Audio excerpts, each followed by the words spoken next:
Good evening, ladies and gentlemen. This is Yuri, aka Russian Prototype. Today is Tuesday, August 17th. August 17th, indeed.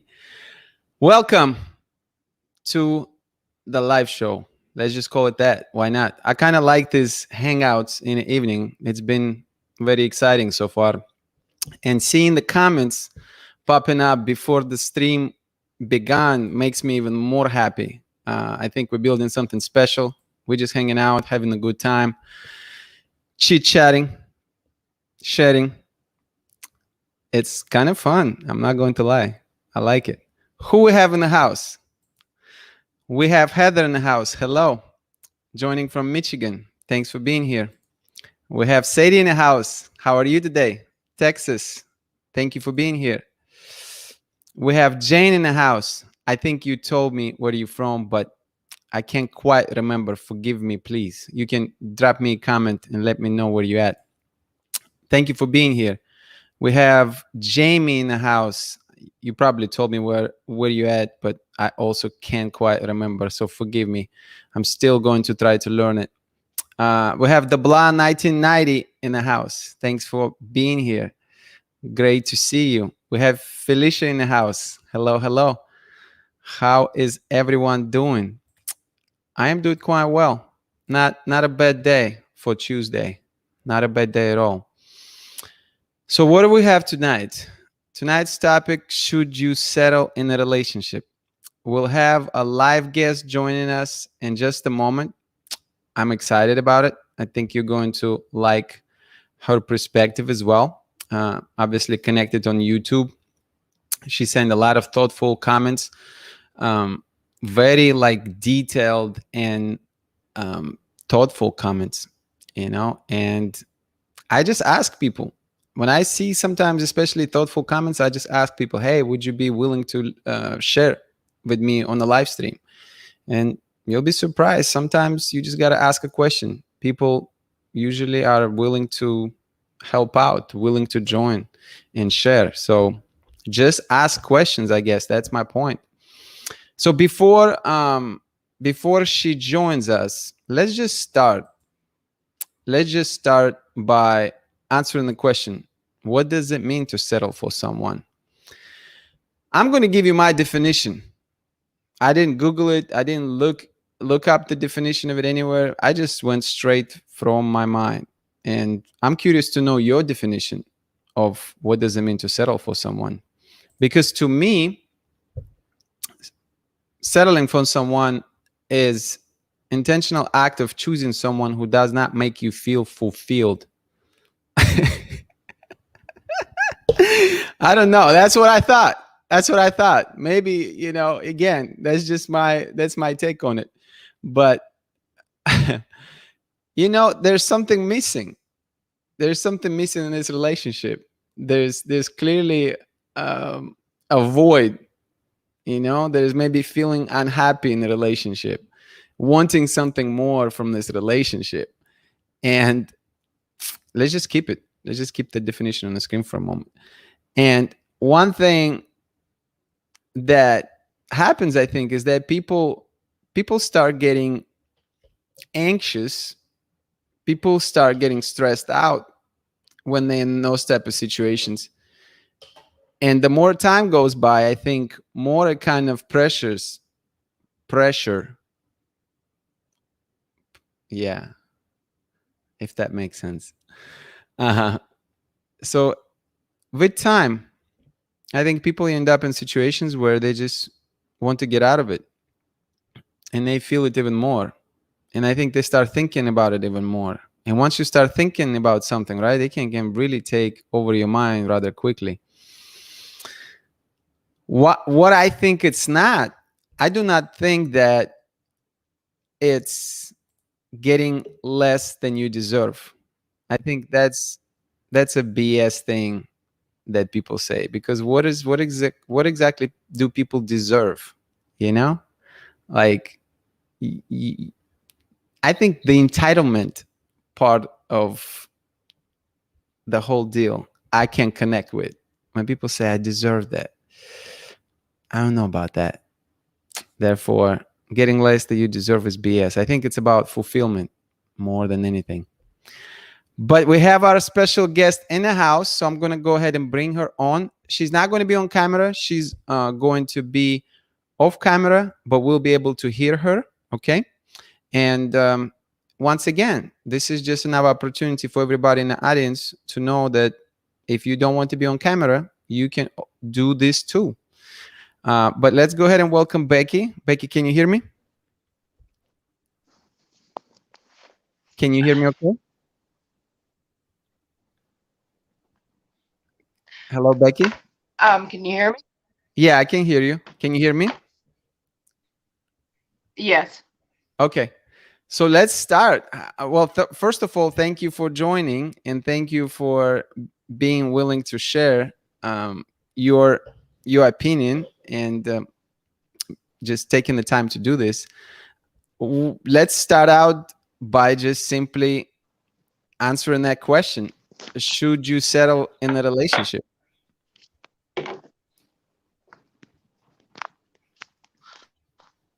Oh, Is the Wi-Fi still spotty for you? I'm sorry. Could you repeat that? No. Yeah. Let's just start out by answering that question. Should you settle in a relationship?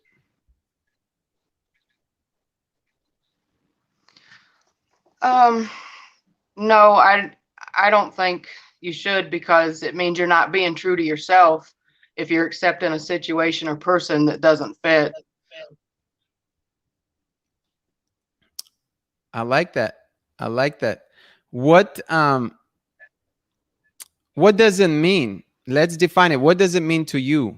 What does it mean to settle for someone? Because I think everybody will define it differently. I kind of told my definition.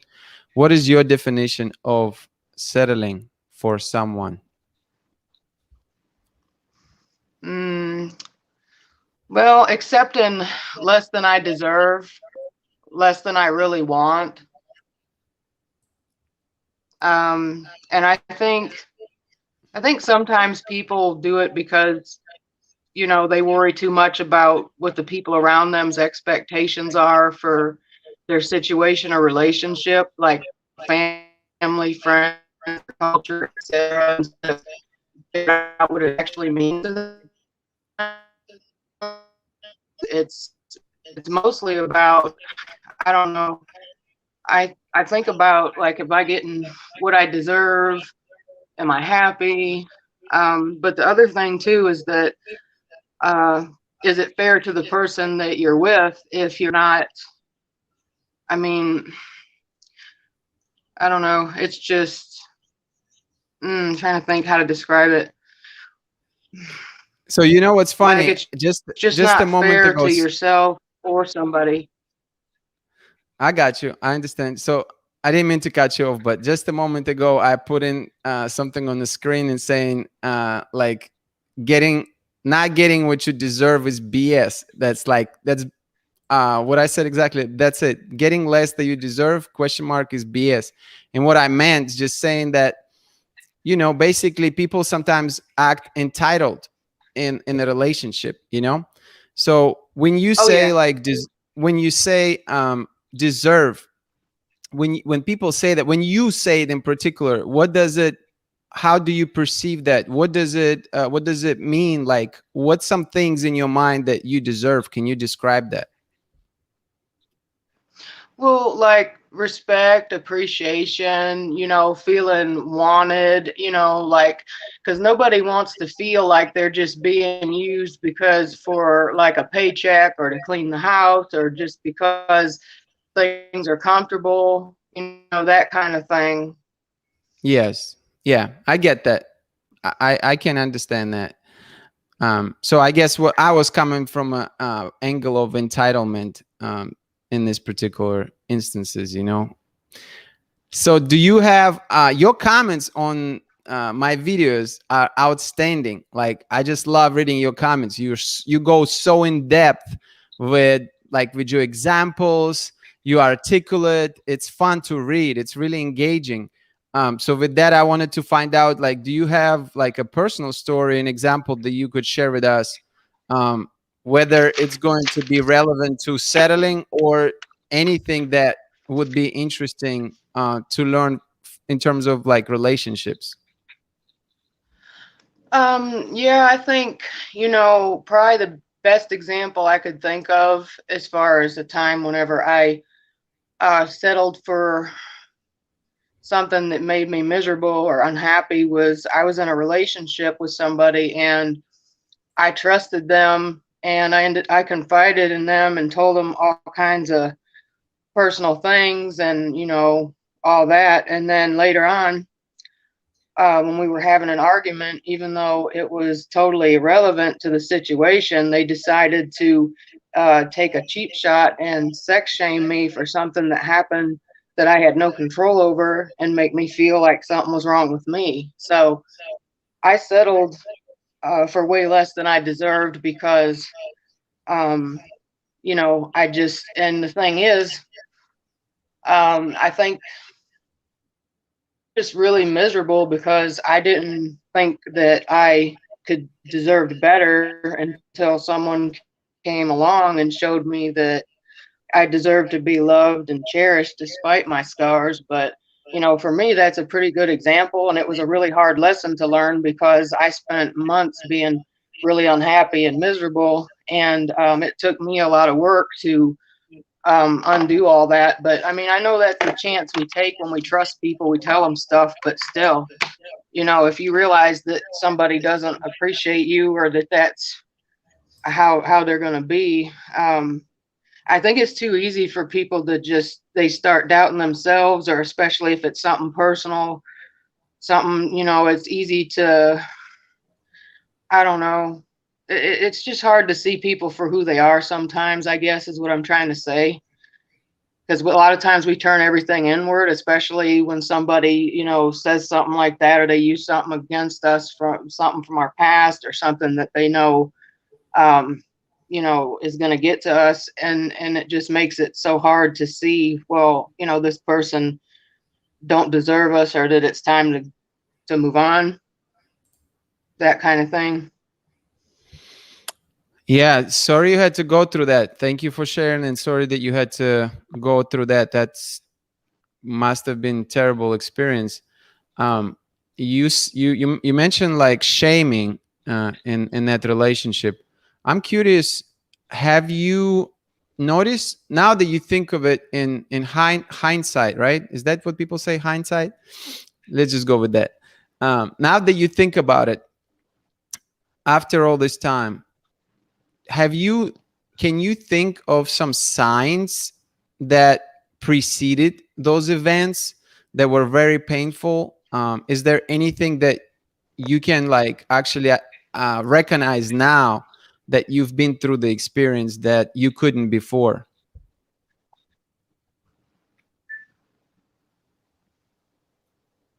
I'm sorry, could you repeat that? It was cutting out a little bit.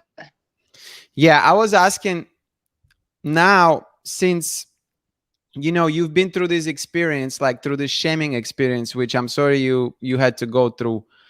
I was wondering, is there any signs that you can think of now that you did not notice before, that you would be able to recognize it now? And perhaps maybe how would you suggest people to recognize these signs?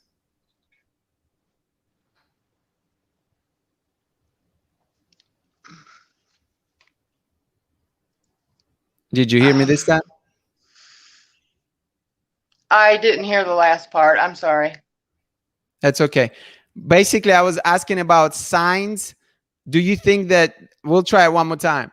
Do you think that now you would be able to recognize the signs, the behavior signs that person had prior to the actual event of shaming? Oh yeah, there was definitely signs because um they everything was usually all about them.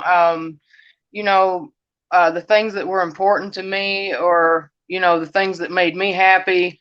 They seem to be critical a lot and find fault with it. Anything that I was good at, or my hobbies, or my interests. just little things like that. And, it just, yeah, I'd say those were definitely some first signs. Like, like they couldn't stand for me to get any kind of attention or accolades for anything. Everything had to revolve around them, basically. So that's very interesting in terms of, when you seen those signs at first, did you think just like he's going to change, or like this thing's going to get better? At first, I just saw it as, a sign that maybe they were just a little bit immature, or maybe they were just a little bit jealous because maybe they thought I had some talents or some things about me that they didn't have, that maybe it made them feel insecure or something. And I thought maybe they would just kind of, get over it, but that didn't happen. Yeah, I think the difficult part for a lot of people, and I think for both genders, I don't think it's just women's issue. I think men go through that too.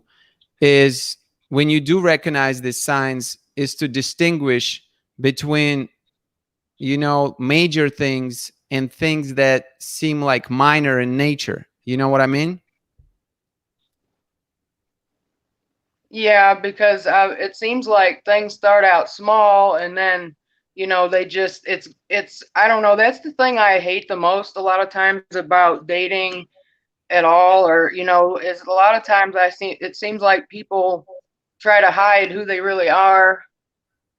And then, that just comes creeping out, all the flaws, all the whatever, over time. And by time you figure it out, you might have already got to the point where you got feelings, or you might even like, let's say, you've been seeing them for quite a while, you might actually have been moved in together or something. And then, by the time you find out what they're really like, you either feel kind of stuck, or you feel I don't know, obligated or whatever, or, your love for them is blinding you to seeing things for what they are. And it's kind of like a trap.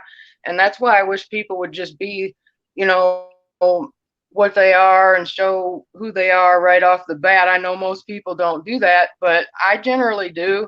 And even though, a lot of times, for me, I figure it saves time. It weeds people out, because if they don't like me for who I am or whatever, then that means we just saved like 6 months worth of, pretending and lying and trying to put on the best front and all that, because, I don't like having my time wasted. And I don't like it when people surprise me with stuff. So I'm not like that. So, I think a lot of times when people get scared is because when they first, start getting to know me, I think they're just floored a little bit, because they're like, well, wait a minute, if this is what she's like now, what's she hiding? It's like nothing. You're just seeing things for, this is who I am, because I don't hide things. But I don't know. Just wish people would be more honest up front. Yeah, that's a big one. That's a big one. I think that's, topic comes up during these live streams rather frequently. It's just, maybe it's in people's nature. It sounds like it could be. But with all of that you've mentioned already, what would you suggest to people who kind of in that type of relationship, what would you suggest to women? Let's just go more specific. What would you just suggest to women who kind of settling right now? I think the best advice would come from within yourself, because that would be, I think it's important to kind of question yourself and keep reassessing, like, okay, like, for example, are my expectations of this person realistic? What do I need? What from them? What could they realistically? What can they actually give? Do I love this person? Do I want this person? Am I just, just kind of just keep, like, every so often just kind of look at it and reassess it and say, okay, why am I in this? You know, do I love this person? Am I happy? And I mean, when I say that, I don't mean like just everything's all about being happy all the time, because we know that's not how things work.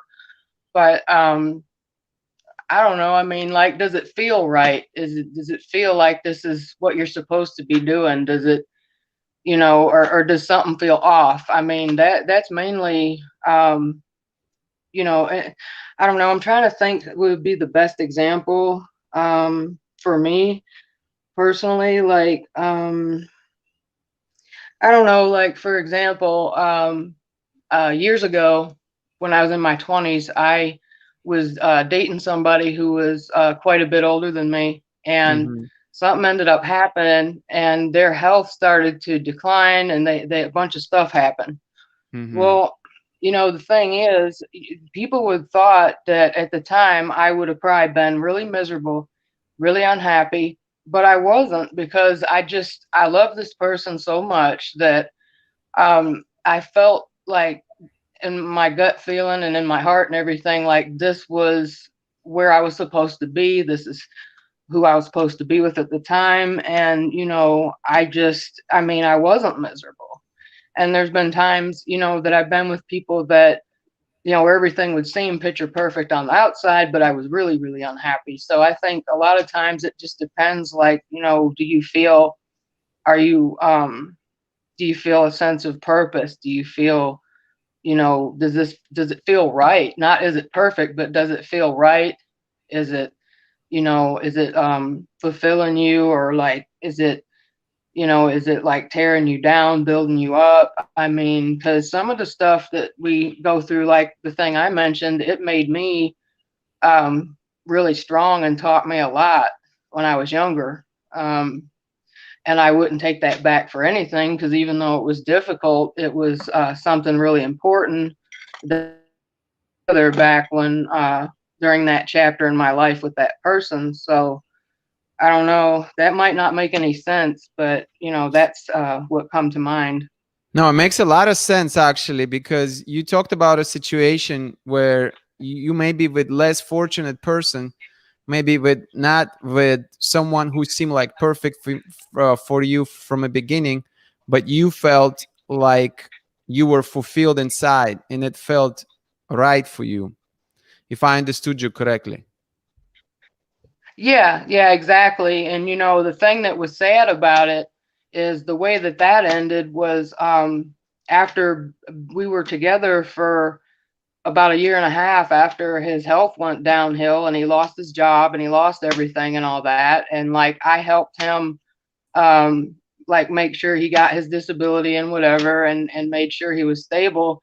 And for the last few months before the money came and everything, he kept talking about well, I think that, you know, maybe you should move on. It's not fair. I'm a burden, all this kind of stuff. And it upset me, because that's not how I felt. But what ended up happening was he ended up breaking up with me, because, you know, he said that he thought it was the right thing, because, you know, he was doing it for the better good or whatever. And you know, for me, that really sucked, because I didn't see it that way. And you know, like I loved him for who he was and everything else. And it didn't matter to me that like all this stuff had happened, because I thought, well, you know, yeah, we weren't going through this hard stuff, but I mean, I just, I don't know. But that was really painful, because I felt like it was just so unnecessary, because, you know, we were happy, but his insecurities, and I guess like especially for a guy, losing everything and, you know, having all that happen, it just made him feel so bad about himself that he would just convinced himself that he wasn't enough for me anymore, which was bull. Like on my end of it, it's like, no, no, no, that's so not true. But you know, sometimes that happens. But yeah, that's how that one ended. You know, I mean, look, this could have been not just insecurities, that could have been guilt on his part. He could have felt guilty that, you know, you would have to stay with him and endure that lifestyle. You know, he might have Well, felt, he might have felt love for you too. And if sometimes when you truly love someone and you don't think that, you know, being with you is the best case scenario, sometimes it hurts that other person, and they making this ultimate sacrifice by ending the relationship because they want something better for you. I mean, I know it's kind of a reverse way to think about it, but I can see how it can be in somebody's mind who cares about you, you know? oh shit. I lost you. You lost me? Ah, That Wi-Fi. sorry. My phone died. It's okay. Can you still hear me? You still there, Becky? Well, just come back. Come back when you can, okay? Come back when you can. It's all good. Whoops, the wrong one. All right. So just let me know. Feel free to also shoot me DM on Instagram, and I can bring you back. No problem. But it was a good conversation. Thank you so much for joining. So that was pretty deep. That was pretty deep. I mean, man is, you know, choosing to leave his girlfriend, his loving girlfriend, because of, you know, disability, because of losing employment. And so there are a lot of questions, right? Like, it could happen for a multitude of reasons in this particular instance. Let's see some questions. This was really good conversation. Thank you, Becky, for joining. Appreciate that very, very much. Thank you, everyone who is here. I'm just gonna call you D. D said, I learned when you don't have a healthy sense of self and boundaries, you can compromise despite knowing deep down in your soul something is not right and not getting what you want in return. Self-awareness is very difficult, I think, you know, because I think I can tell you from my own perspective, when I was younger, my self-awareness was about different things. I'm not even going to say that I didn't have self-awareness. It was just different focus. You know, I had focus that's no longer important to me now. And I think as we evolve through life, not just age, I'm not saying as we age, as we evolve, because I don't think that age is a single good predicament, not predicament, predictor. I don't think that age is a single good predictor of intelligence. There are plenty of people who are older and who acting dumb all the time. There are plenty of people who are older and doing the same BS that they were doing when they were in their 20s, right? So I think there is a set of experiences, there's probably circumstances, there are decisions and choices that play into that, but all these things will affect self-awareness. And I think that as you continue to be more self-aware, you develop a sense of better understanding of what you really want and how to proceed, and you become more patient with time. You're not just, you know, trying to prove things anymore. At least in my case, that's how I feel. You know, I think patience, I feel it more than I felt before. I don't feel like I need to be in a relationship right now just for the sake of a relationship. I can wait, you know. And when I was younger, I never thought that way. Sadie said, I'm a person that doesn't mind compromise, but because it's a part of who I am as a person, people take advantage. So the thing is this, you can still set your boundaries. Even when you compromise, you can have boundaries, right? I mean, like, because if you don't, people will take advantage. And again, I don't know what it is. It seems to be human nature. Both genders do it too. Men definitely do it, but women do it too. You know, men will take advantage sexually of women. If they have opportunity to sleep with women, they will sleep with women. Women, on the other hand, they will take advantage of men, like paying for dinners and taking them to the trips and, you know, buying them, taking them to the shopping trees. So there are different ways that people take advantage of each other. And it's all good and dandy to compromise. I'm all for it. But you have to have some sort of boundaries established. If you feel like somebody's trying to take advantage of you, you just got to do Heisman. You know Heisman? Boom, like this. You're welcome. You can have that pose. Now you can put it in practice. When you settle, you start to feel pieces of your soul being chipped away. You become wabi sabi project putting those pieces back together. Yeah, I think so. But it's a very, very strong way, strong ballerina to describe it. It's pieces of your soul being chipped away. But yes, it could feel like the time is running out, right? It can feel like time is slipping away from you because you thought you're in the right situation. You thought you're in a situation that you should be in, yet you find yourself in a situation that you hate. Hate is a strong word, but maybe dislike. Maybe you can't stand it anymore. And what comes next of it? Next, there's a bunch of choices. I'm not trying to simplify that. If you live with someone, if it's your significant other that you maybe already married, or do you have serious relationship with, especially if you're sharing household, let's take it a step further. What if you have children? Those things are not easy. Those things are not easy at all. Giving less is more in a relationship until they reciprocate. Then you can achieve a healthy balance of giving and receiving. Thus, don't feel cheated or resentful. I'll be honest with you. In the past I've been selfish. I've been selfish, and I learned a hard way that I have to do something nice for the other person. And you know, the thing is,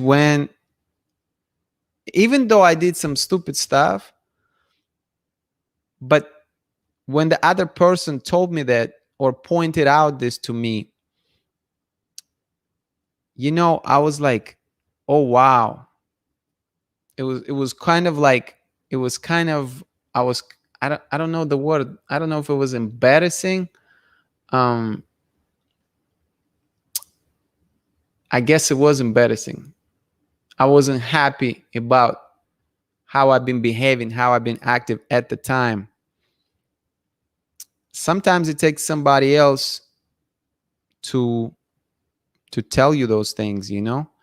Not everybody going to be, you know, have this type of awareness that they'll be able to recognize these things.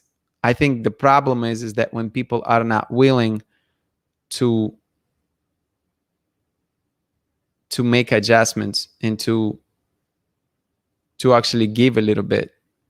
When the person is not willing to give at all, I see that as one-sided relationship, and that's not fun. That's not fun at all. All right, Becky is back. Let's see if we can bring her back, and we'll try it again. Can you hear me, Becky? Yeah, can you hear me? Yeah, I can hear you good. Is it okay? Okay, no lag. So I think we were talking. You were talking about signs, right? Yeah. What else would you like to add on this topic? Because I think one interesting question that was, I think Heather submitted it, and I wanted to be able to talk about. So when does compromise become settling? And I was wondering your thoughts on this. When does compromise become settling? And I'm pulling some of these things on the screen as well, so you can see it in case I'm lagging or whatever. So that's the question. Well, I would think the first thing that comes to my mind is, um, compromise would probably be more like a equal 50-50 thing. And when things start to become settling, I think it's out of balance and probably cause somebody to feel resentful, or somebody's doing more, giving up more, making more sacrifices. That's the first thing that came to mind. So I want to stay here because I deem this very interesting. So 50-50. Is Mhm. there, do you deem a relationship possible with 50-50 predicament? And if you do think it's possible, what does it look like? Can you describe it for me? I think it ebbs and flows and goes back and forth. Like I think maybe like let's say over a certain sections of time, it would probably equal out to 50-50. But sometimes like there might be a week or a month even where one person kind of has to carry the other one more as far as like making the sacrifices and whatever, and just depending on the circumstances, and then maybe this something else will come up, and then the other person kind of gives more depending on the situation. But I think that over time, like you build to see little patterns, like is whoever needs these compromises and whoever needs these things, like is it kind of going back and forth and kind of helping each other get through life, getting through things, or is it starting to, is it a one-sided thing?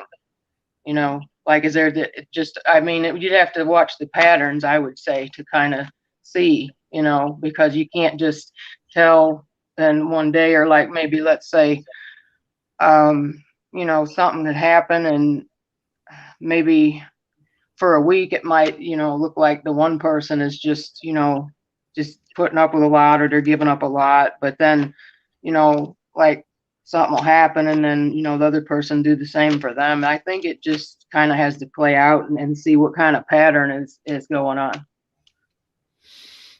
Yeah. So leverage. Do you think that there's one person in the relationship who will always have, not always have, do you think there is leverage in the relationship?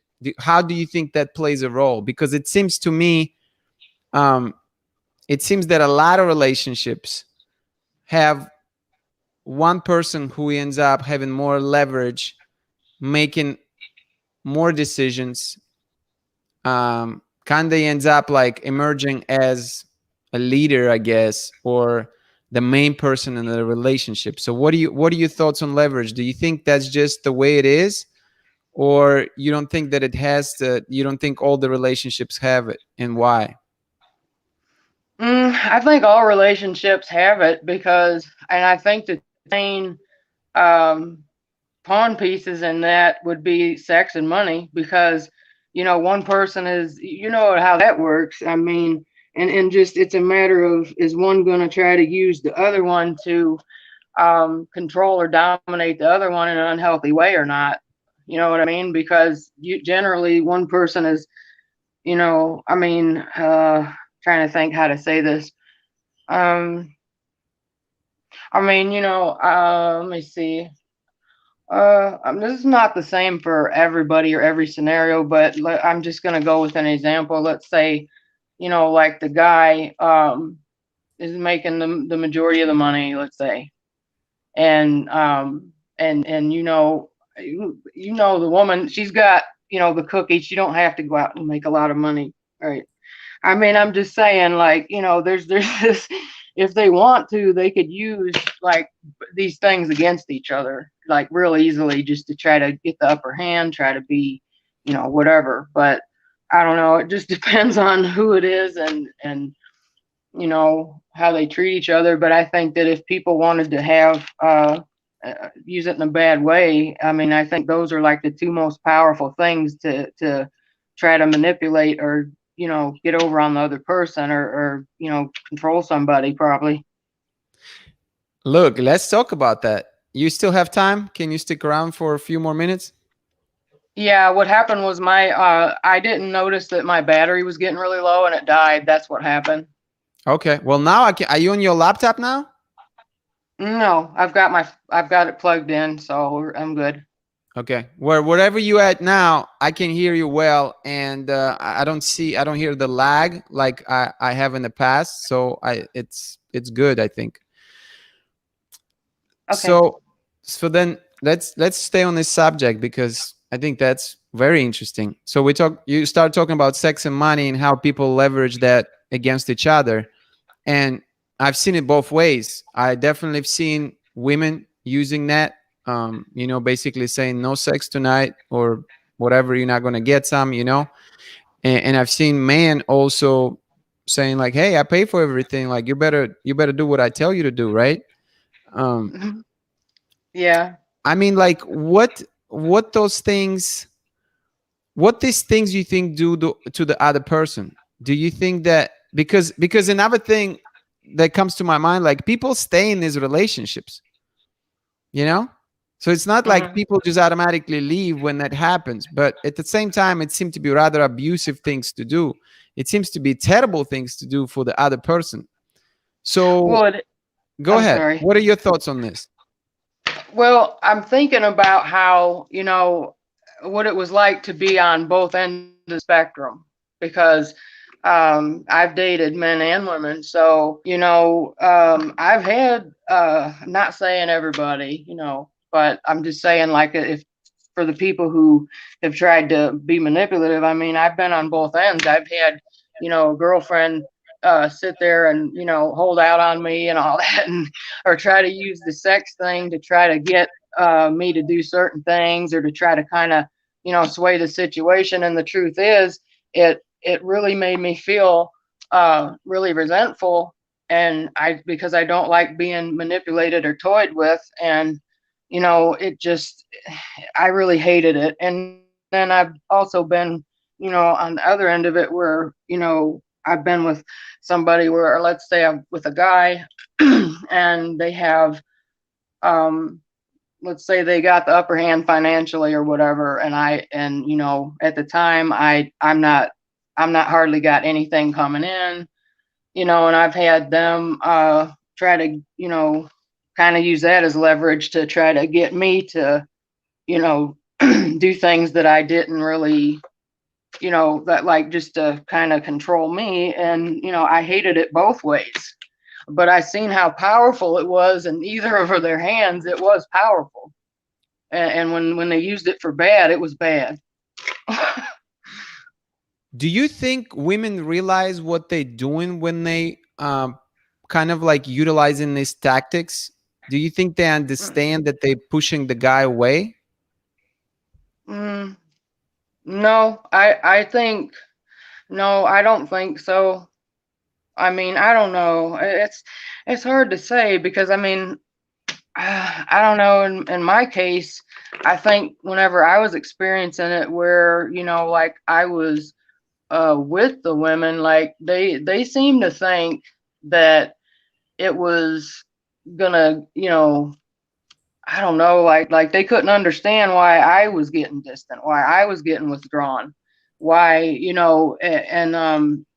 and I think a lot of times that it's just, and I don't understand it because, and I don't know if it's because, like, the way I think isn't really, it's kind of a mixture. Like, I'm not, um I don't know, like, I'm not all in my emotions all the time, but I'm not completely shut off emotionally. I'm just kind of in the middle. But um I don't know. I mean, and because I've never really done that. Like, I don't, I mean, I don't try to, when I'm with guys, I don't try to manipulate them or, use that against them, because it's like, I know how powerful it is, and it's just not fair. I mean, it's like there's no, I mean, I'm just saying, like, I never felt the need to, really try to be, manipulative and play like that. But it's just, I don't know. It's just crazy. It's hard to explain. It is, but I think that basically the message that you are sending to another person, if you're going to say to someone, "Hey, no cookies tonight," I use cookies as a metaphor for intimacy. So no cookies tonight. you basically telling somebody that you're not good enough. And I run the show, and I can withdraw this. Now, mind you, we're not talking about time when you really can't do it. We're not talking a time when you're sick, when you are super busy with work project, or when you have to go visit your mother.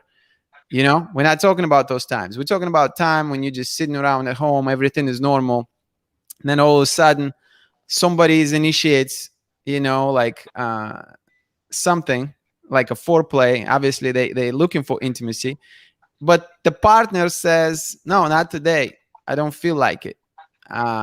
Or worse yet, they say, you're on timeout. Remember, you didn't do the dishes. You're not going to get anything tonight, right? So these type of situations, I just think that people, I don't know if people understand how, when that meant to be as a real thing, not as a joke, but when it's meant to be used against another person as a real life scenario, I don't think that Hmm. people really understand what kind of damage it does to the other person. Because in the other person's eyes, or mine rather, you can go through, through many different emotions. You be maybe thinking, okay, so I'm not good enough. You may be thinking, okay, that person thinks that, she is better than me. You know, you may be thinking that, why am I being treated that way? So there's all these different things that could happen to the other person when that happens. And I just think it's a very bad precedent to set, because you are planting a very dangerous seed that's going to come back to bite you later on. Yeah, and I don't know about other people, but I know that over time it just made me feel, really resentful, and just made me feel like, then it started making me wonder if every time they, you know, when I come home and they had lingerie on or something, I'd be thinking, what do they want? Like, you Hmm. know what I mean? Instead of feeling desired, I'd be thinking, are they just trying to get something out of me? Because if that's what they started doing, after a little while, then you start feeling, wondering, like, okay, is this really about, desire or bonding, or are they going to roll over and ask me if I'll, and start telling me some sob story about how they can't pay their electric bill? I mean, what is this? It's like, is this desire? You want something out of me? That's how I would start feeling after a while, depending on who it was. Not saying everybody, but Yeah, it's like sex on demand, right? yeah, basically. And instead of, and a lot of times I would feel resentful, and there was, a couple times I would get so upset, like, after I'd blow up, and I know it might sound bad, but there was a couple times I would just, be like, well, why don't you just be honest about it and tell me how much money you want when you come in the door? Then we can go in the bedroom and do whatever, and then you can leave. And they started crying, and I'm thinking, well, how do you think I feel? you know I That's mean, deep. because I just didn't like feeling manipulated. Yeah. Yeah. That's one of the worst feelings, I think. I think that and lies could be a whole different topic of a conversation for a different night. But when people try to like pull your strings, and just kind of like, oh, I'm gonna make him to do this, or I'm gonna make her to do that. Um, that is terrible. I don't understand the mind games. I mean, I do. I get it. I think that at some point, when I say I don't understand it, I don't support it. I guess I see why people would do that. Like people trying to have an upper hand, people trying to be, you know, I don't want to say mysterious, but people want to appear as if they have something interesting. But like these mind games with people, I'm not a big fan. I think it's a waste of time. And I think that when I think pretending, we talked about pretending quite a bit, and that comes up in the comments a lot because it's a real problem when people, really not showing their true intentions and their true face. And I think a lot of times people playing these mind games, pretending being somebody else, and then all of a sudden people end up in relationships, and they find out that they in the relationship with a completely different person that appear to be, a few months back. And that's a big problem. That's a big problem because then somebody gets lazy, somebody is not doing even bare minimum. And then I can see how people can feel at that point like, well, I'm in the situation now where I feel like I have to settle for that person. That person is not even the same person that she or he was before, you know? Yeah. I don't know if you heard Well, then I don't know if you heard the entire rant, but manipulative, like to me, manipulative people, if you spot it, I think you have to get out. I know I'm kind of like sounding as a broken record, keep telling it, every time that, hey, something bad, you got to get out. But there are few deal breakers, you know? And I think, yeah. if you're with someone who is manipulative, and if you really not that kind of person, if you don't see yourself with the person who is going to boss you around and play mind games, then I think you're really better off getting out of this. Um, but how? I mean, let's just put a bow on it because I appreciate your time, and I definitely don't want to keep you here all night. Anything else? Any other suggestions? Like how? What else would you tell people about on this topic about settling? Is there something that you think like would be super helpful for people to know? Um, I guess for me, as far as the settling part, I just try to make sure that I'm uh you know looking at it from, like I said, like how do I feel about where I'm at or what's going on in my life, and try not to let other people's opinions and all that other stuff bleed into, what I think should be, how it should be or whatever, you know, like let's say, the friend who sits there and talks behind people's back and be like, well, that guy you're with, he don't make a lot of money, you're just settling, you could do better.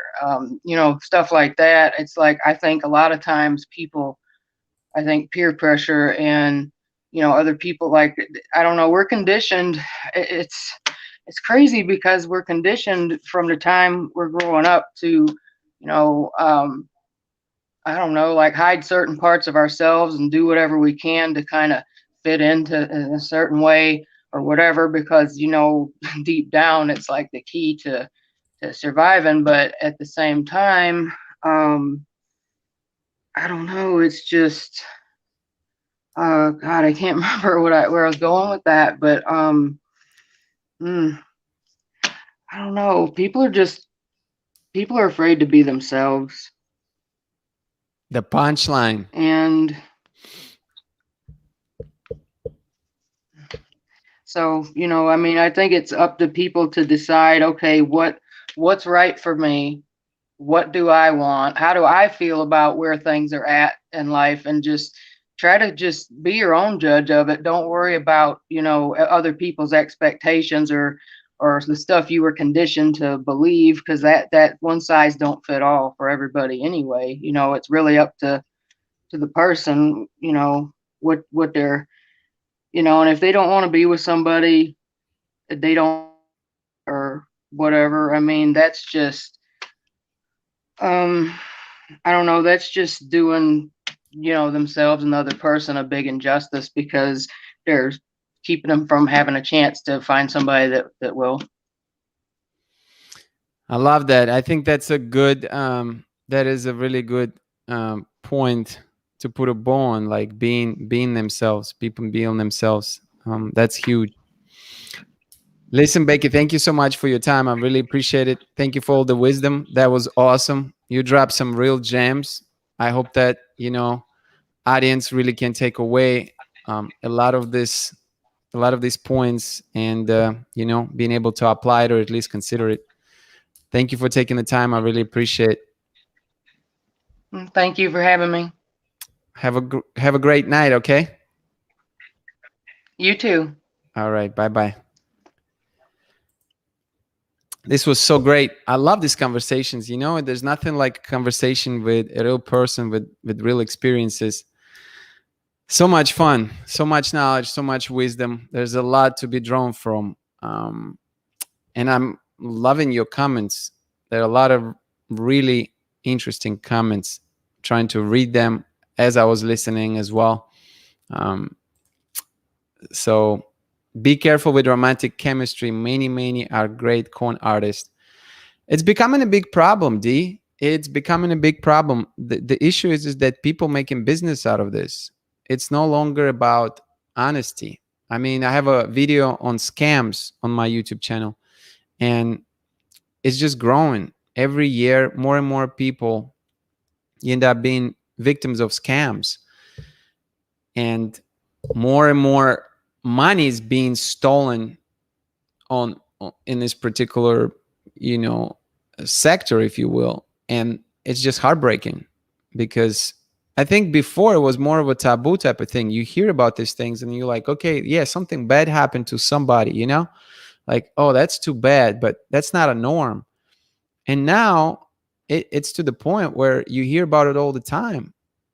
You hear about people catfishing other people all the time, people ghosting other people all the time. But then I have in my community people who send money to other people, send money to other people that they were dating online.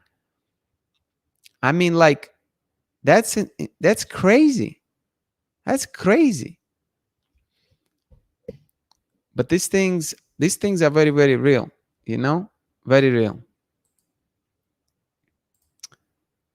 I'm just gonna read random comments, and if they end up being crazy, then they end up being crazy. I only recommend that if you are dealing with someone that is gaslighting, and if you live in a one-party state, disclaimer, that's not a legal advice.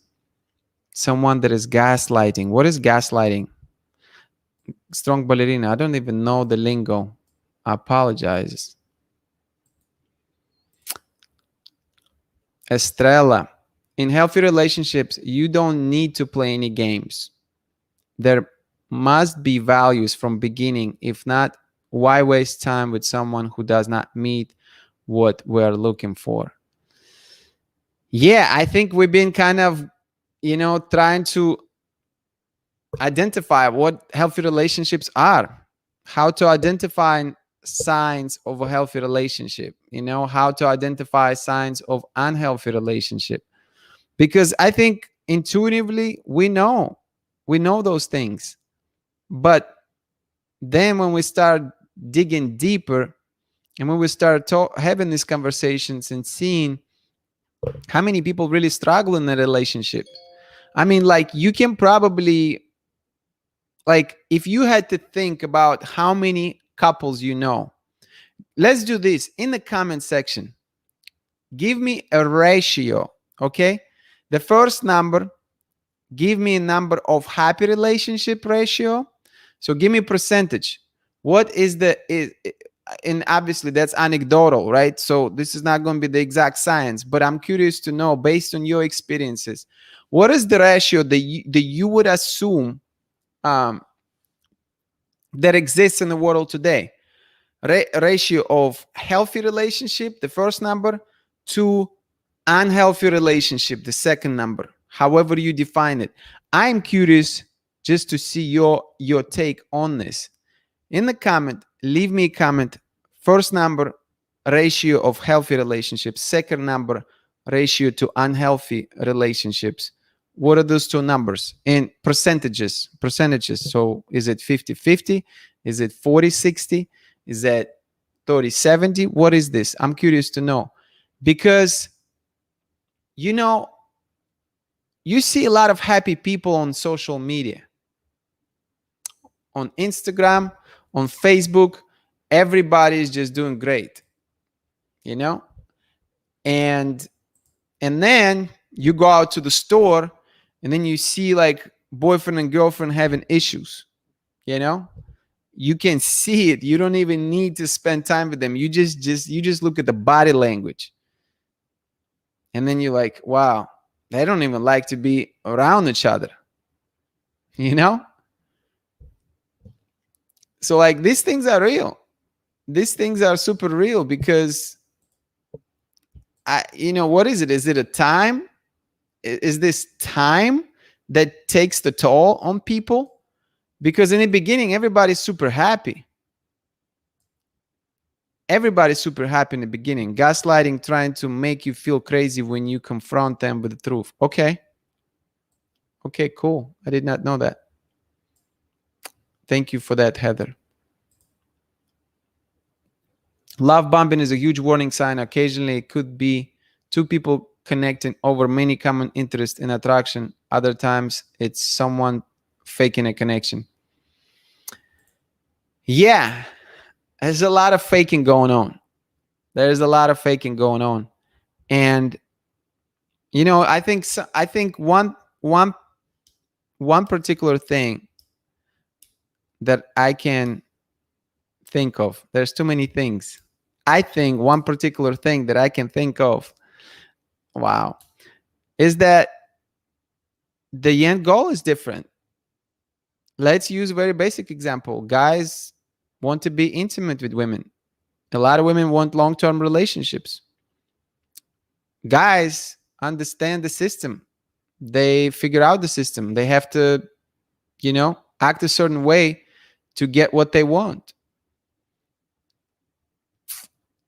Do you think that if a guy would come in to you and, let's say on the first date, guy would say, I just really want to sleep with you. That's it. What would be the rate of success of that happening? There'd be maybe few men that could pull it off because of their status, because they have value man. But that would be a very, very low number. So I do contribute that to a lot of issues down the road and settling. And what are you going to do about this? It's not something you can just fix overnight. You're not going to fix that just by having a conversation, because clearly one person has different intentions from another person. Okay? Because if my intention is to be intimate with you, and I know that it takes 5 dates, 6 dates, or 1 month to be intimate with you, and I'm willing to pay this price, and I'm discarding your feelings or what you would say to me afterwards because I'm concerned about my needs, then a conversation might not be relevant here. I am after my own selfish needs that I'm pursuing here. I don't care about you. I'm on the prowl. I need what I need. And then you can join the party, or I'm going to find somebody else to join the party, right? So this is a very kind of a not fun example to give, but that happens all the time. But then what would women do? How would women pretend in those kind of instances? I mean, look, if I think that you would agree with me that if a woman meets a man that she likes, then she would be on her best behavior, and she would pretend maybe to be a very sweet and nice and polite, and in order to win this man over, right? And then finally, when she wins that man over and she figures, okay, I'm in the relationship now, then she just kind of like, okay, I can relax now. I can be, the witch that I really am. Sounds really terrible. But then the man sees her real image, and then man just goes, what is happening here? How did I end up with this woman? She was nice to everybody when I first met her. We went to lunch together many, many times with my friends, and my friends loved her. And now I cannot take her anywhere. She's just acting crazy. Who is that person? Do I even know that person? What's going on here?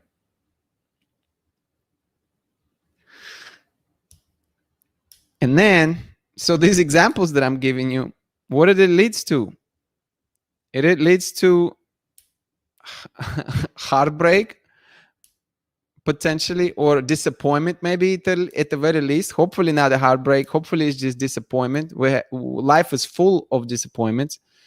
However, disappointments don't have to be discouragement. There's a quote. I don't know if I'm going to quote it correctly, but I think it's disappointment is inevitable. Discouragement is a choice. It's a very powerful quote because we're all going to have disappointments. Clearly, we just having these conversations. We're trying to figure things out. We're trying to make sense out of it. The more I talk to you, to my community, the more I learn about these topics, I feel like the less I really know.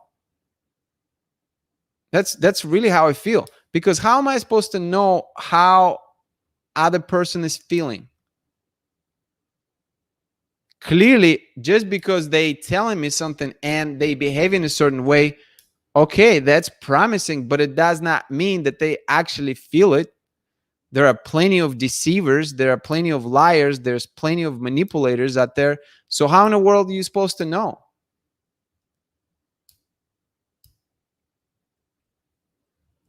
Yeah, I think you end up you have to take a leap of faith, just like it is with marriage. There are no guarantees with marriage. There are many divorces happening all the time because what? Because people change. Because maybe people didn't love themselves, not themselves, love each other in the first place. But time takes a toll. They end up staying together, and then they get fed up. Can't do it no more. Just can't do it no more. I'd rather be out of here, right? So like when you start thinking about it, I don't know if you're really going to have an answer. It's not math. It's not exact science. it's it's psychology. And then we're talking about a human being who is literally can behave in the most unpredictable ways in the world. You know, that human being can change in the blink of an eye, and there is nothing you can do about it. If they make that decision, there is nothing you can do about it. I know it's not a comforting thought for anybody, but if somebody decides to act differently and to change, what can you really do? I don't know. What do you think you can do? Tell me in comments. I think there were some numbers coming through. Let me highlight them. 20 healthy to 80 unhealthy. 40 healthy, 60 not healthy. 10 healthy, 90 unhappy. 30 healthy, 70 unhealthy. So what we've seen from this small sample is that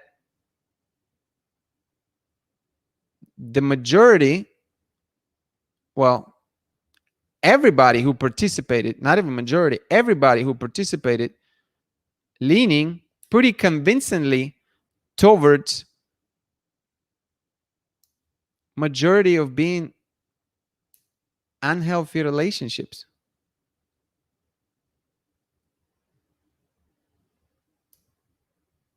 How did we get here? How did we get to this point? Today we talk about settling in the relationship. But how in the world did we get here? If we think that the majority of relationships out there are unhealthy, what are we doing about this?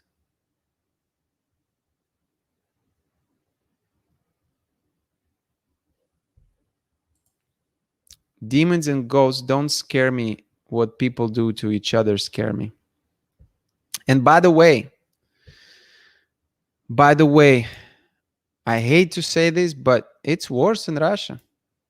It is absolutely terrible in Russia. There's absolute disregard for people's feelings and sometimes for people's lives. And I know for many of you it's very difficult to understand. But unfortunately, that's the case. It is amazing to me that so many Russian people are actually very warm, very sweet people, because the environment that is currently created in this country is very, very, very tough. When you live in a place where people disregard other people to the degree that it happens there, relationships are not even a priority anymore. Survival is.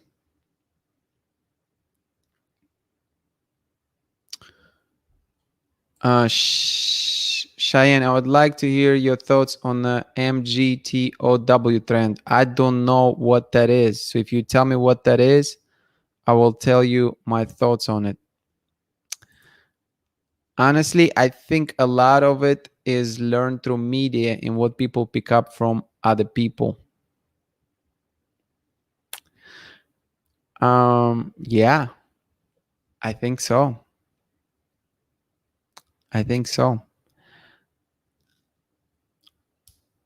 This is really, this is the media thing. It's not going to go anywhere either. We're going to consume it, but I think we're becoming more aware of it. At least I hope we are. I think we're becoming more aware of it in the sense that we know that what people showcase on social media is not true. Sometimes it's a facade. A lot of times it's just the image that people want to carry out in the world, but that's not their life. I think we understand that. I hope we understand that. D said, been living all my life in survival mode. Well, I'm sorry to hear that.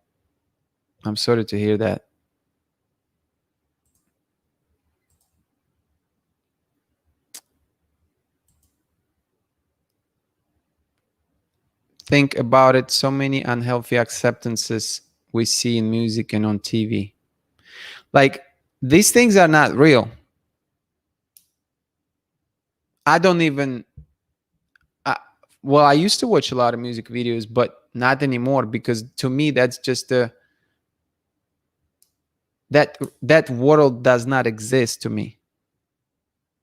And I know some of you might say, well, what do you mean? There's like people partying and people have nice lifestyle. Sure, that's fine. But there are many things in that world that I don't ever want to be associated with or be part of. And therefore, in my mind, I just discard it. If I'm not fond of some of these things, then I'm not going to be benchmarking myself or allowing these images to infiltrate my mind. And that's just the way I look at it, because I think we're all going to have to make choices of what we want to be and how we want to behave. Nobody else can make these choices for us. We are the ones who are going to have to make those choices. So if that means you have to just cut something out of your life, such as what we see on TV, so be it. I'm all for it. For instance, I'll give you a real example. The news. The news that you see on major networks. I can't watch it. I rather go and look up like a tweet, or I will read a quick article about what happened somewhere in the world, because I just like factual things. I don't like watching news here because it's all just one side versus another side. It's like pissing contest. Who's going to get an upper hand? It's no longer about the truth. I'm not concerned who's going to win. I'm concerned about what happened.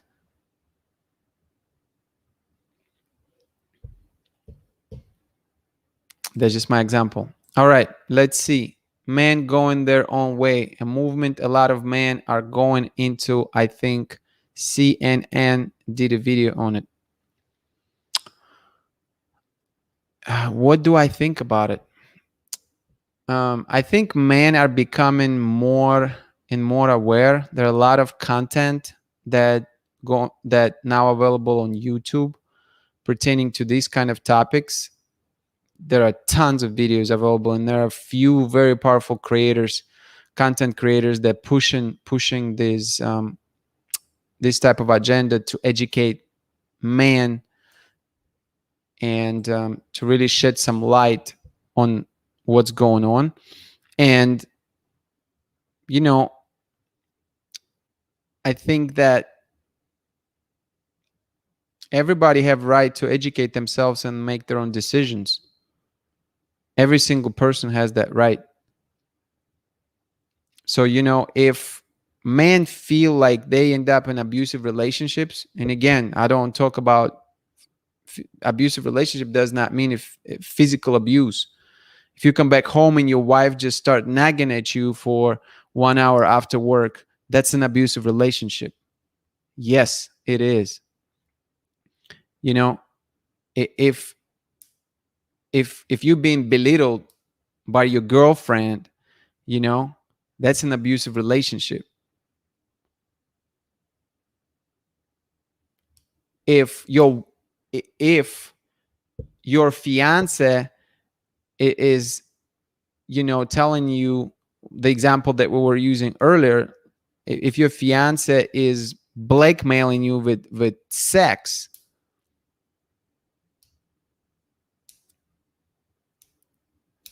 I mean, I think it's bad. I just think it's bad. And I think men are becoming more savvy, men becoming more aware of behaviors, of patterns, of good things versus bad things. And I think there's also a lot of talk about men becoming self-sufficient and focusing on themselves first before really getting into a relationship. And I think there's a lot of merit in that, not just because of financial reasons. Financial reasons are important, but I think because of also understanding more what you want, becoming more self-aware, what we talked about earlier, fighting your demons, becoming a better person to where you can take the ego out. You can take the narcissistic elements or tendencies out. You can get rid of being selfish. You can get rid of being hateful. You can get rid of being critical. Spending time with yourself and doing self-evaluation, self-growth is the first step. I believe that men becoming more savvy, they start to understand that they need to get to the point where they can be happy with themselves first. Happy with themselves spiritually, happy with themselves mentally, happy with themselves emotionally, happy with themselves physically, happy with themselves financially. And I believe that in the next 20 years, you're going to see more men becoming better versions of themselves.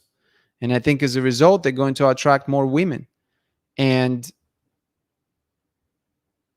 when these things happen, I think that other gender automatically has to come along. You know? I think it's good for everybody. I think if we are, Cheyenne, if we are talking about the idea, maybe I'm misspeaking, I don't know, but maybe if we're talking about the idea of men just not wanting to date anymore the same way that they've dated before, if that's the premise of this, because I haven't seen this video, so I'm going to have to look at it. Maybe I spoke for the last 5 minutes about something else entirely different. But you're still here. Hey, you're still here. So we're not doing too bad. You might be talking with amongst each other. Maybe you're not even listening to me anymore. Maybe all of this is just mute points, which is okay. I mean, which is, you know, if you are interacting with each other, I'm still super happy. But if I misinterpret the idea, if the idea behind this men going their own way movement is to get away from women just because, and really kind of like shut down the access to relationship, because what is the saying is the man, I think the premise, not saying, the premise that I heard, that men control access to relationships, women control access to sex. So if you believe that, and if you take this concept and believe that men are going their own way just so they don't have to have a relationship with a woman, I don't know how I feel about that. I think that that's rather very like, what is the word I'm looking for? God. Sometimes it's just like this. I can't think of the words. It's in my mind, but I can't spit it out. It's just a very big step. You know, it's a very it seemed to be like a very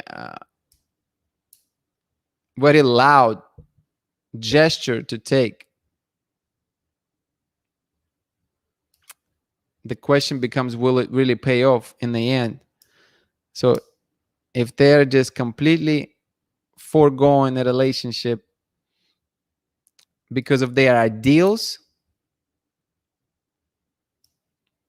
I don't think it helps the human race. You know, I think the idea is we live in this planet together, to both genders, and neither one, you know, we'll have to coexist and trying to understand one another. I think these conversations help. I'm all for men to be the best versions of themselves. I'm all for women to be best versions of themselves. I don't like extreme things, like extreme feminism to where like women hate men, or extreme manhood to where like women don't have a say or anything. I don't like the extreme stuff. I think it's too much, you know. That's just my take on it. I know I spoke a long time about it. I think living in comfort zone is more dangerous than living in survival zone, because you don't grow and stay complacent and think. I think you meant think. Everyone owes you something, but when challenged constantly, you grow. Look, D, I would agree with you to an extent. I think that living in a comfort zone is more dangerous than living in a survival zone, only if living in survival zone will actually allow you to survive.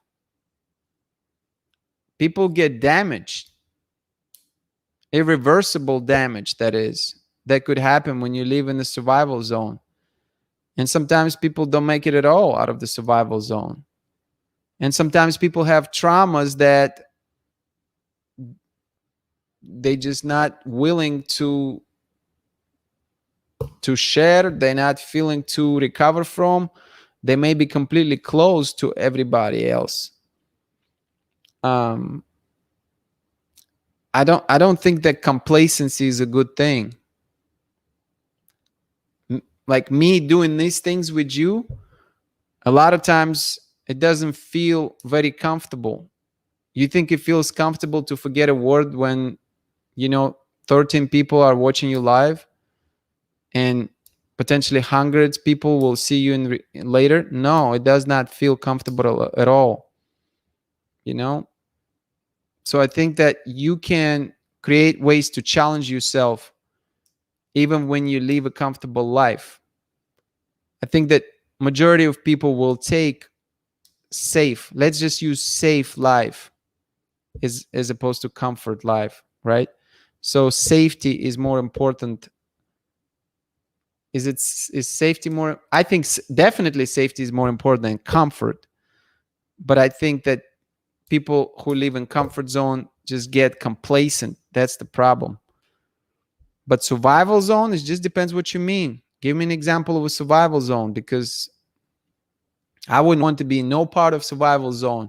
I'd rather be comfort zone all day long, because my comfort zone, I'm going to find the ways to push myself out of my comfort zone. I'll figure it out, the ways to do that, you know?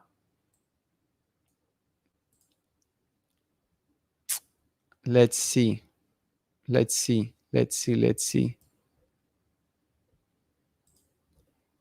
I live in the middle of the Fox News worshippers. It's hell, Shipple, and anti-masker heaven. Yeah, political stuff. Don't even get me started on this. Don't even. I can't do this. Jamie, I can't go there. I can't talk about politics. It's just, I think that if I talk about politics, I'm going to lose half of my audience, half of my community. It's like, it's a funny comment to make, right? But watch, if I'm going to say I'm going to take either side, there's going to be 40 or 50% of you that not going to come back to the next live stream. Hold on, D. I have to tell that story. My stepsister daughter made a comment. I think it was her aunt. It was her step aunt. She made a comment on Facebook, a political comment, and then her step aunt unfriended her from Facebook. You talking about family? You're talking about family. A grown woman unfriending a young woman on Facebook because she did not agree with political views.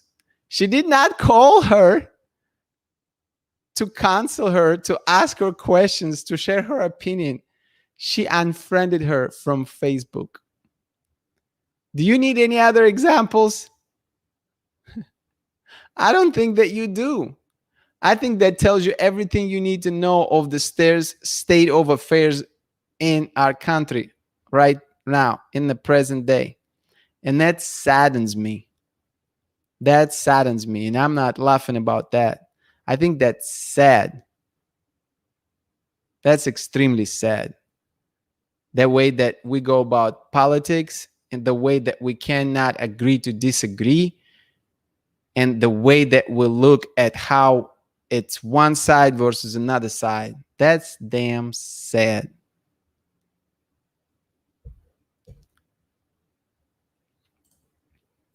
People can't think for themselves anymore or respect people's opinions or choices in life, thus taking people's freedom of will. Dang. There are leaders and there are followers. There are leaders and there are followers. And that's been a premise for centuries, right? Somebody leads, somebody follows. You got to be an independent thinker. I think it's a must. If you don't stand for something, you're going to fall for anything.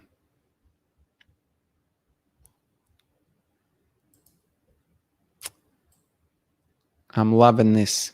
Let's acknowledge some folks who are still here. How about that? Let me go and just bring people to recognize. We have Strong Ballerina still here, commenting, engaging. What's going on? Thank you for being here. We have D over here engaging, writing great comments. Thank you for being here. I appreciate you. We have Sadie hanging out over here, also engaging in the conversation. I love it. Thank you for being here. We have Heather in the house. Thank you so much for joining both today's Instagram stream and tonight's, not Facebook, YouTube stream. Although you can catch it on Facebook as well. By the way, I'm going on 3 platforms right now. On YouTube, Facebook, and LinkedIn. So you can't miss us. Even if you want, you can't miss us. This is just the beginning. This community is amazing. This community is amazing. We have Jamie in the house. Appreciate you being here very, very much. We have Cheyenne in the house. Also, shout out to you for hanging out during Instagram Live earlier today. Thank you very much for being here and engaging. We have Felicia in the house. Thank you for being a live guest yesterday, sharing your wisdom and knowledge. And thank you for hanging out tonight. I appreciate you. Who else is here? Who I didn't call? We have Kristen in the house. Thank you for hanging out. West Coast, I believe, Las Vegas. Correct me if I'm wrong. Appreciate you being here. It's so great to see all of you here. That's right. How can I forget OGs? OGs. Some amazing folks that's been with me from the beginning. I love you. I have so much love for you. It's so cool. It's so cool to just turn your camera on, you know, and then have these conversations and be able to share your opinion. And then people actually apparently caring what this opinion is. I mean, I would have never thought in a million of years that somebody would care what my opinion is, or care enough to stay on the live stream to listen to my opinion. So this is quite surreal. This is quite surreal. I thought so, Kristen. Las Vegas is an incredible town. Such a cool place. I've been there only once, but I love it so much. This group is the original prototypes. That's right. There are so many people that been part of this journey, that's been supporting me, and I appreciate you immensely for that. It's really an incredible group of people. Thank you so much. What else to say? I mean, like, I think we had a good convo.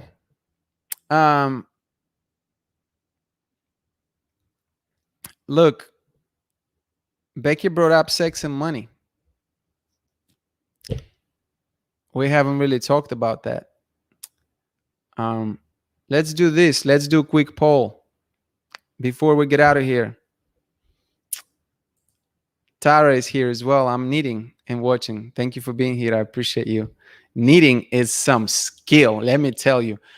I never knitted, but there was a lady at work back then when, what is this expression? Back then when, you know what I mean? There was a lady back in the day who knew how to knit, and she was making all kinds of knit. That lady who was knitting, not a good choice of words. A lady who was knitting was making neat things. No, she was making great things. Beautiful creations just from a knitting. So, hey, would love to see it. If you have Instagram, follow Russian Prototype and share some pictures. Or if you have some posts, I would love to see your creations, because I think that's very neat. Why I keep saying neat? I have no idea. It's very great. It's very great. Very cool skill to have. Appreciate you being here. um, I appreciate the nice words, Heather. Really appreciate nice words. You know, the funny thing about this whole situation is that, like, we have a casual conversation today and yesterday. I didn't prepare hardly anything. Literally just jump on and see what happens with live guests, and then just sharing thoughts, and that's it. And sometimes I feel like I'm just mumbling. You know, I'm just spitting things that whatever comes to my mind. So I don't even know, you know, what the impression of it is. But you know, if that can help even one person, if one person can take some of these ideas, some of these conversations that we're having among each other, some of the conversations and points that come through live guests, some of the things that come out of my mouth, even if one person can just take that and it can help them in their life somehow, some ways, what more can I ask for? What more can I ask for?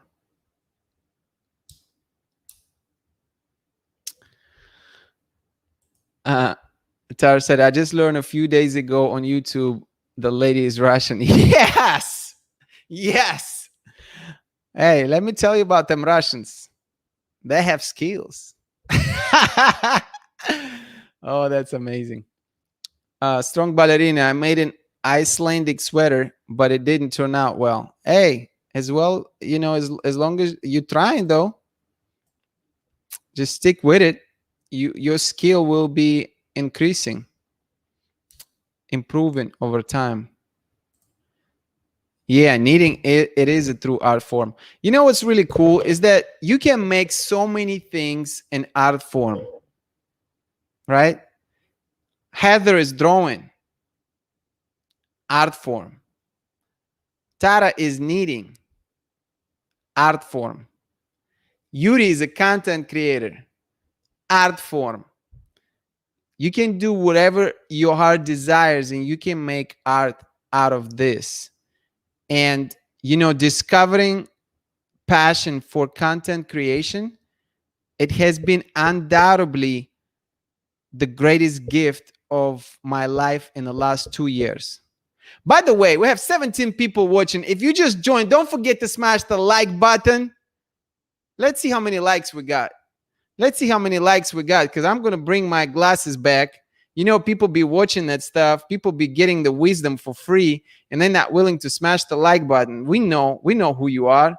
We know who you are. 15 likes and 16 people watching. I don't know. It sounds kind of shady because people come and go. I think there are some people who didn't smash the like button. I have a feeling that some people who are watching right now did not smash the like button. I have a feeling that some people who are watching right now maybe never even paying attention to the like button. Is that possible? That some of you don't know? Whoa, I just heard myself. Anyway, we're at 17 likes. I'll take that. I'm just like to give people a hard time with likes, you know? It helps. It helps with the video. It helps with YouTube pushing the video and promoting the video. And, you know, eventually, the dream is to create content for a living. That's the dream. I've been saying that. I've been putting those words out in the universe.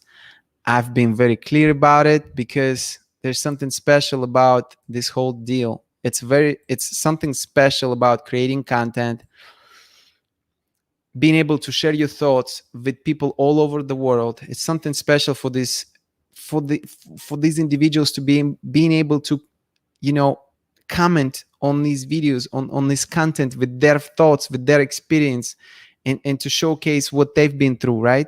It's something special about these live streams for the group of people to come together, for them to interact with each other. Again, we had a guest speaker, Nessa from Guam, yesterday in the middle of Pacific Ocean. How in the world? That would not be possible. That would not be possible if this wasn't for YouTube. And I want to make one important point about this, is because, you know, we talked about it earlier. I think Sadie made a comment about TV and media being kind of destructive in nature and creating the chaos in our minds. We get to choose, guys. We get to choose how we use it. Okay? We get to choose. You can create a lot of good through technology, through social media, through content. You can share those things with the world. You don't have to be a copycat of some negative things that you see. You don't have to. You really don't. The choice is yours. You can take YouTube, you can take Instagram, you can take Facebook, and you can do something that is meaningful to you. If positivity is meaningful to you, take it, use it, apply it, be the change that you want to see in the world. Don't fall for the world that you don't agree with. It's not about being a rebel. I'm not suggesting you should go and protest. All I'm saying is just you can influence your own world first, and then as you influence your own world first and share things that meaningful to you, or engage in art that meaningful to you, and crafts, and in anything that makes you tick, we can share that with the world, so you can make these things your own. And I think that's an important message. Heather said, Russian people are always coming up in my daily life in some way or another on social media. Never heard about them growing up or when I was into Korean culture. They're really making a presence for themselves. Russian people,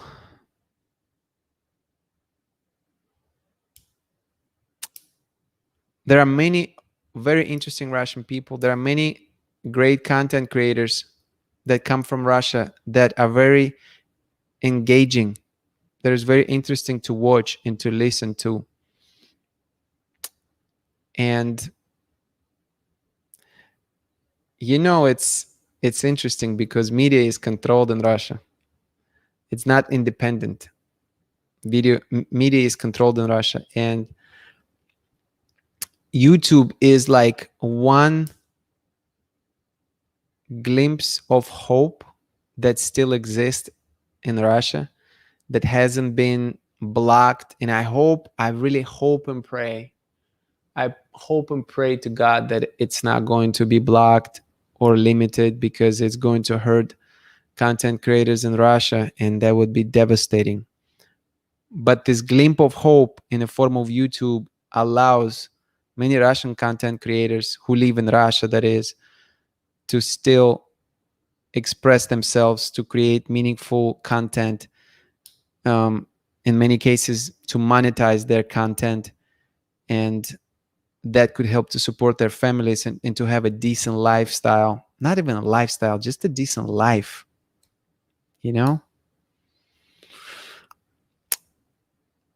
I think we take a lot of things for granted in the United States. I think that, myself included, if many of us went to Russia right now, we would see the hardship. We would understand how people live and how many people struggle, and what that means to have the privileges that we have here in the United States.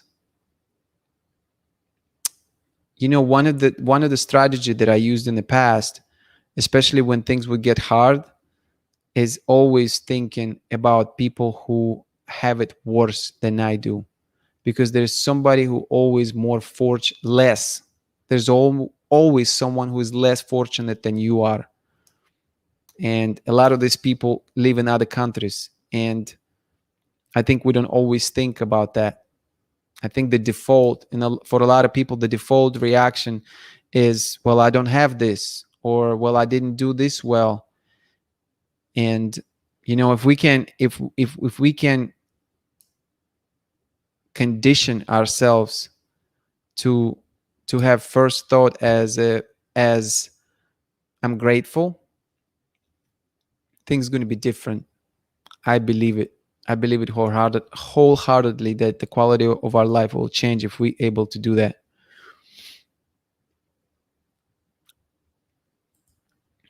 Kristen said, I'm not an artist, but a healer. I have worked in the hospital, now a massage therapy student. I want to take a moment to talk about nurses in particular. I don't know in what capacity you work in a hospital, Kristen, but I just know um, that nurses do some incredible work.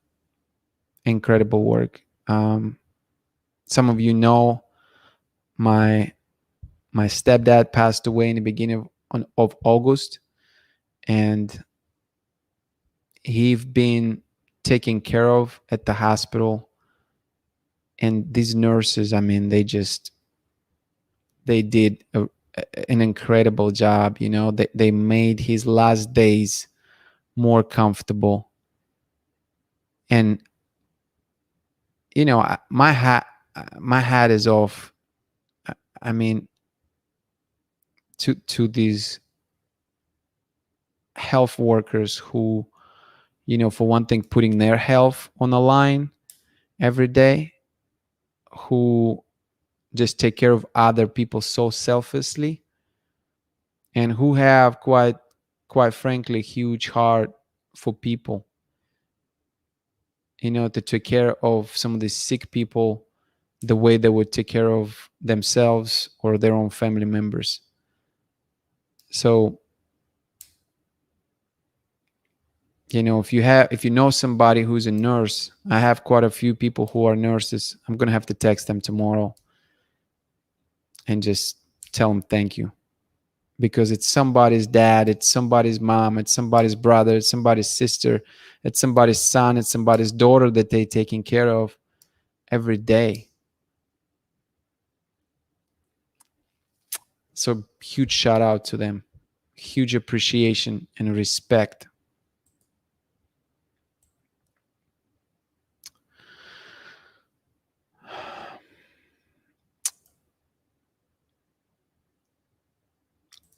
Kristen said, I totally agree, Yuri. I went Dominican Republic and I really realized how spoiled we are in the US. And you know, to be honest, I think I'm not judging people anymore that like Americans. I'm not judging. I realize that people simply don't have point of reference. But I think that's why it's important to learn. I think that's why it's important to travel. I think that's why it's important to have friends from other countries, you know? So, because the world is so vast and the world is so interesting, it's so fascinating, but so many people just never they come to the ocean, but they never put their feet in the water, you know? It's like just seeing the water, trying to imagine what it feels like, but actually, I'm not even talking about swimming. I'm talking about putting your feet, putting your ankles inside the water. So many of us just don't have a good point of reference, you know? And when we don't have a good point of reference, how can we know any better? That's the only thing we know. We only know our reality right now. But our reality is not the world's reality. Think about that. Americans can end up being in like a top 5%, if not less, of population on Earth. Earth.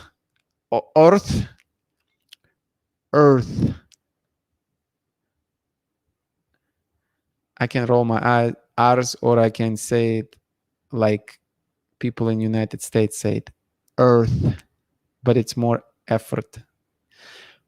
But what do you think a person in a third world country would give out to be in your position?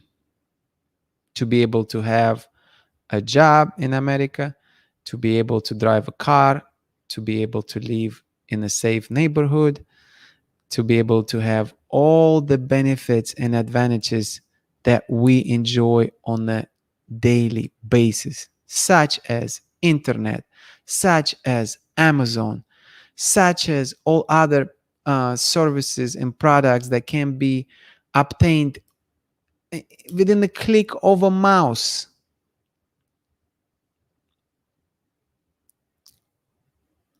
And then there are people in the world without water,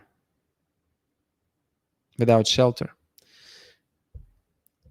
Gratitude, my friends, gratitude is the answer. Gratitude is the answer. If you wake up feeling grateful, or at least if you can get in a mindset of feeling grateful every day, you're winning. You are winning. Just hashtag Cheryl Ballen. Thank you for being here. I don't recall seeing you before. Thank you for being here.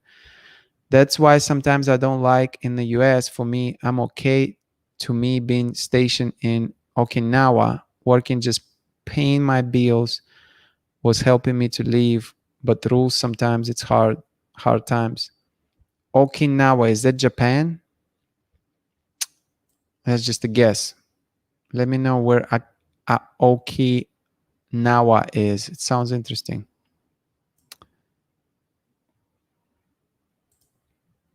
You did do a piece for me in the Ghostbuster Shades. Yeah, I like your ideas. You always have such creative ideas, Heather. It's cool. I like that. I might have to connect the other screen maybe tomorrow or something and show it to people. That would be cool. Thank you for that, Heather. I'm studying to be a nurse, and I hope and pray I can help as much as I can. I would give my life to save as many people as I can. Hey, it's a very meaningful career, Sadie. So I wish you the best. I know that I have a couple of people who currently are nurses. So if you ever need, like, talk to them directly, I can connect you with them as well. I'm sure that they'll be open sharing their experiences with you if you have any questions, because they went that route. My friends, so this we've been going for a couple hours. I know I kind of like went on a tangent big time. I wanted to do a poll with you and I never got into it. I was like, hold on, I'm forgetting something. the poll would be, let me see, let me write it out, let me think about this. Should we separate? Should we? Let's just keep this. So first topic is going to be this for the next live stream. Okay, I'm going to have you vote in just a moment. I'm going to put it in the chat. This is the first one. The second one is going to be this.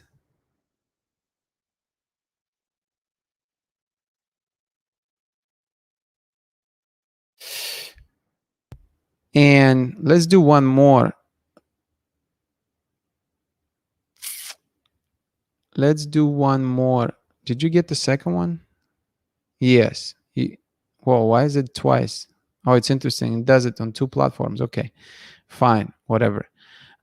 Let's do the third one. Hold on. Let's see. What's the third one we talked about?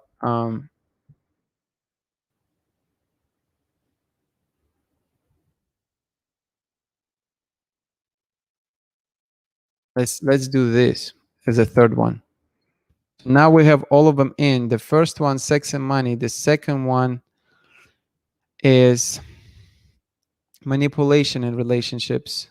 And the third one is pretending. So go ahead and put your numbers down, please. Let's vote and see what do people want to talk about. Please put the number down. Is it 1, 2, or 3 that you want to talk about next time? And I think we're going to continue to build momentum. We're going to continue to bring live guests. I think I haven't been using my second monitor, but I can start doing that to where we can start looking things up on Google and make sense of it out of what world actually thinks on some of these topics. Maybe bring some other videos and have reactions to that together. So there's just a couple of ideas. Let's see. It's interesting. We have some good votes going. Let's see how many we have. I'll give you another minute or so to get your votes in. and then we're going to figure out what people want to see. And remember, just because if you voted for one thing but it's not the majority, it does not mean that we can have it on one of the live streams anyway. There are so many things to talk about. We will probably never in the relationship realm. I know of course my videos come from a standpoint relationship with Russian man, but we still talk about relationship. The overarching theme is a relationship, and I don't think that we can ever run out of topics to talk about. That is the beautiful thing about this niche. It's about this subject, is that it's vast. It's like universe.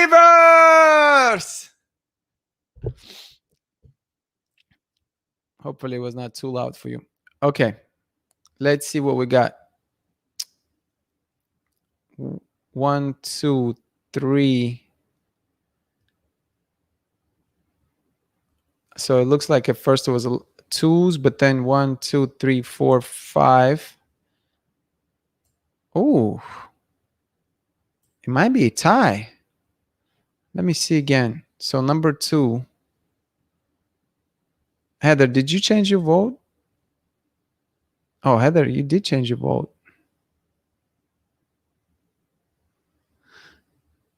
Okay, so it's between 2 and 3. It's between 2 and 3.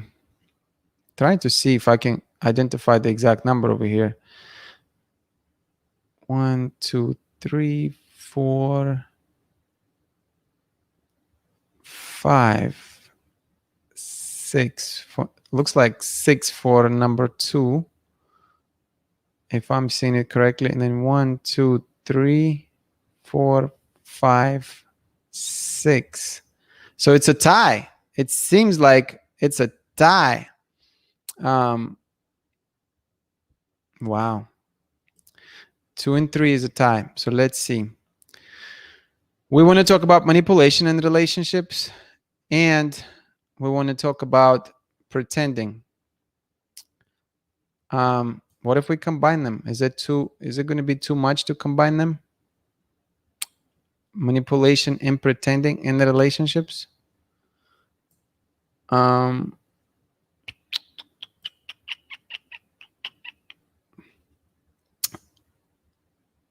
Same here. Okay. Yeah, it looks like a few more people voted for 3. Let's start with that one then, because looks like 3 got a little bit of an upper hand, but we can come back to 2 later on. So let's talk about pretending. I know we were dancing around this topic for a while, but maybe tomorrow when we talk about this, maybe we can again get some guests potentially. Maybe we can do a little bit of, I'm speaking about myself. I'm thinking of what kind of research I can do, what I can look up. Try to get some value, bring some value to you all. So in my mind, I'm just trying to think what can be done. Lanishka, thank you so much for joining. I appreciate you being here. Thank you for contributing and for commenting. Have a great night. Spokojной ночи. Spokojной ночи means good night in Russian.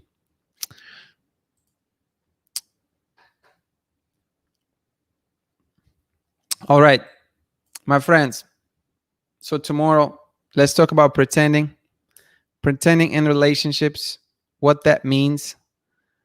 Maybe what are the signs? That's gonna be a great topic, because there's so much to it. There's so much to this, and it happens a lot. So I'm excited for it. Thank you for being here, for sticking with me for 2 hours. Thank you to Becky for being a live guest tonight and sharing her stories, sharing her experiences, and bringing value to the community. Thank you to every single one of you for hanging out. I know it's late. I know we've been doing it for 2 hours. I keep catching myself I keep telling myself I'm going to go live for 1 hour, but it ends up being 2 to 3 hour type of ordeal. But it's fun. I can't help it. We're just hanging out. You commenting, I'm commenting. It's flowing. My friends, this is super cool. Thank you for being here, engaging with me, engaging with the community, and really sharing your knowledge, your ideas, your outlooks. This is what makes this community so special. Hashtag prototypes. Give me hashtag prototypes in the comment before we get out of here, before we say good night. If you enjoyed this, if you got something out of it, if you enjoyed the conversation with your fellow prototypes, put down the hashtag in the comment, the prototypes. The hashtag the prototypes in the comment before we get out of here. Please, please, please, please, before you get out of here, put down the hashtag the prototypes. You inspire me to learn Russian. Duolingo says I know 190 words. Whoa, that's a lot of words, Kaya. That's amazing. That is amazing. I'm proud of you. That is not easy. You've been working hard at that. That is amazing. Good job. Good job. Keep going. Keep going. Maybe soon enough, we'll just have the entire conversation in Russian. So cool to see this. This is amazing. Loving this. I'm loving this. I'm loving this. Appreciate every single one of you. Thank you, Sadie, for being here tonight. Good night. Jamie, thank you for being here tonight. Appreciate you. Heather, thank you for being here tonight. Appreciate you. D, thank you. Thank you for sharing. Thank you so much. You had to change to the V. Got you. I like that. Cheyenne, thank you for hanging out and sharing your thoughts tonight. Strong Ballerina. Oh, hashtag prototypy. It's prototypes in Russian. You always have some surprise upon from your sleeve, whatever. Whatever. You know what I mean. Thank you for being here, Strong Ballerina. Kaya, the prototypes. Appreciate you. Thank you for being here. Felicia. Good night. Hold on. Where's my hashtag, Felicia? Okay, here we go. Felicia, thank you for being here. Appreciate you. Did I miss anyone? Did I miss anyone? Anybody else?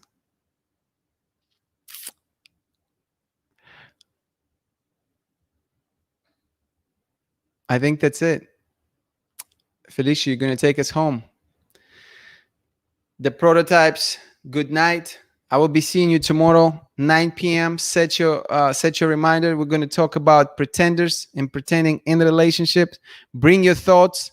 Let's make it a great one tomorrow. Let's make it to where we can really drop some knowledge to really benefit the community and world at large. Because remember, there's going to be other people watching it later. It's not just us hanging out and talking about it. Some of these things will be passed down. Somebody will see these videos and hopefully they will get something out of it. So when we're having these conversations, bring your best thoughts, bring your best knowledge, share it with the world. Please don't keep it inside. Share it with the world. Okay. Thank you all very much. I appreciate every single one of you. Have a great night. I'll be seeing you tomorrow, 9 p.m. Eastern Daylight Time. Pretenders tomorrow. Sleep well. Have a great Wednesday. Hump Day is coming up. See you guys later. Much love. This is the wave. This is